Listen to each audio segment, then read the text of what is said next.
दोस्तों आज हम बात करने वाले हैं बिजनेस स्टडीज के हमारे नेक्स्ट चैप्टर जिसका नाम है कंट्रोल यानी कि नियंत्रण।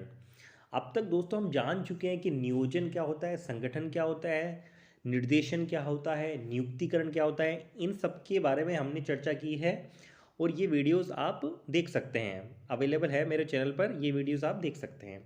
आज हम दोस्तों थोड़ा आगे चलेंगे और बात करेंगे कि कंट्रोल क्या है या फिर नियंत्रण क्या है।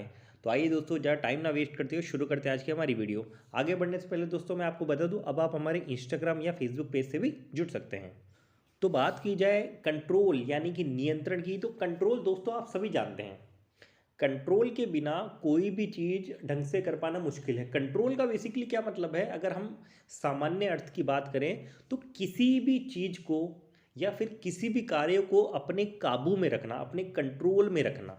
जैसे दोस्तों ऐसा बोलते हैं कि बच्चों को अपने माता पिता के कंट्रोल में रहना चाहिए ताकि वो अपने रास्ते से, अपने लक्ष्य से ना भटके। ऐसा आपने सुना होगा अपने घर में भी। तो कंट्रोल बेसिकली क्या है कि कंट्रोल वही है कि किसी भी चीज़ को या किसी भी कार्य को अपने काबू में रखना। मैनेजमेंट में दोस्तों हम अब तक क्या पढ़ चुके हैं, जैसे मान लो हमने पढ़ा है नियोजन, पढ़ा है संगठन, पढ़ा है नियुक्तिकरण, पढ़ा है निर्देशन, पढ़ा है। अब हम क्या पढ़ रहे हैं, नियंत्रण।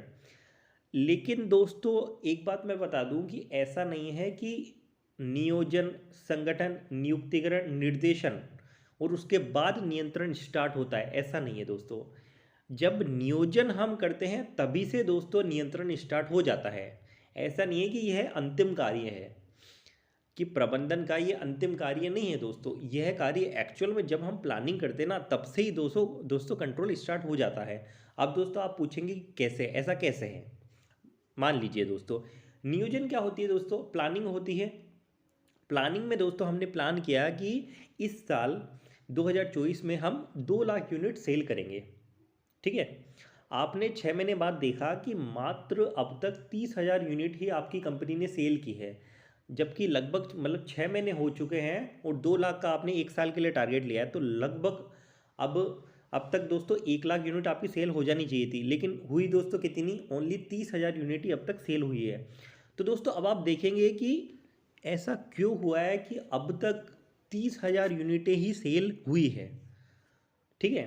मतलब आप इसके कारणों का पता लगाएंगे, कारणों का पता लगाएंगे और उनका फिर समाधान करेंगे और फिर जो आगे की सेल्स है उसको कंट्रोल करने की आप कोशिश करेंगे कि आगे की सेल जो है ठीक ठाक रहे, मतलब जैसा लक्ष्य रखा गया है उसी के अनुसार हो।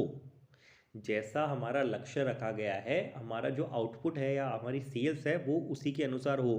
तो यदि इसको एक डेफिनेशन के रूप में देखा जाए दोस्तों, यदि इसको एक डेफिनेशन के रूप में हम देखें तो क्या बोल सकते हैं कि नियंत्रण क्या है, पूर्व नियोजित लक्ष्य से, पूर्व नियोजित लक्ष्य मतलब प्लान्ड जो हमारा टारगेट है उससे जो वास्तविक प्राप्ति लक्ष्य है उससे तुलना करना ही नियंत्रण है। क्या बोला दोस्तों मैंने, कि आपका जो प्लान्ड टारगेट है पूर्व नियोजित लक्ष्य से वास्तविक प्राप्ति जो आपका लक्ष्य हुआ है, जैसे मैंने एग्जांपल में बताया आपका प्लान्ड सेल्स कितने थी, 2 लाख यूनिट थी, जबकि वास्तविक अभी तक प्राप्त कितना हुआ है, 30,000 यूनिट ही आप सेल कर पाए हैं। तो उसकी उससे तुलना करना ही नियंत्रण है।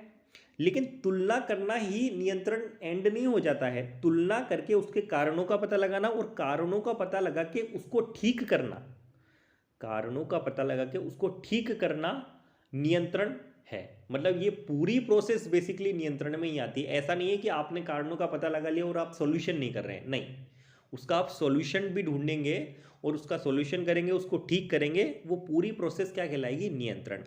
तो नियंत्रण बेसिकली क्या हो गया, पूर्व नियोजित लक्ष्य से वास्तविक प्राप्ति लक्ष्य से तुलना करना, तुलना के बाद उसके कारणों का पता लगाना कि सेल्स में कमी है तो क्यों है, और उसे ठीक करना नियंत्रण कहलाता है, ठीक है।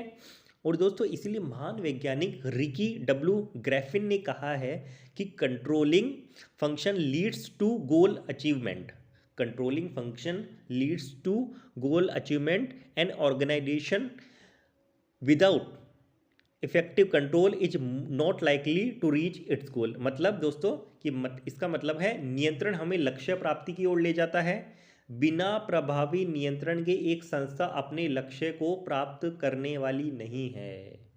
बिना प्रभावी नियंत्रण के एक संस्था अपने लक्ष्यों को प्राप्त नहीं करने वाली है। कहने का मतलब ये है, अगर नियंत्रण होगा तो नियंत्रण अपने आप लक्ष्य प्राप्ति की ओर ले जाएगा।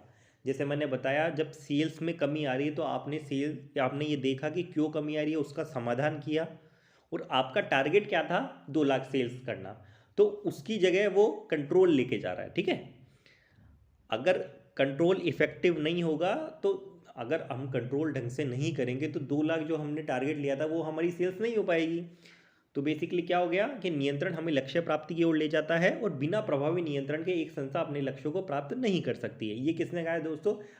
रिकी डब्ल्यू ग्रैफिन ने। तो इस वीडियो में हमने क्या जाना कि नियंत्रण क्या है, नियंत्रण का अर्थ क्या होता है, नियंत्रण की परिभाषा देखी हमने। ठीक है, आगे दोस्तों हम इसकी प्रोसेस क्या है, इंपॉर्टेंस क्या है, इन सब के बारे में चर्चा करेंगे। तो आज के वीडियो में दोस्तों बस इतना ही। वीडियो यदि पसंद आए तो वीडियो को लाइक करें, चैनल को सब्सक्राइब करें और शेयर भी करें।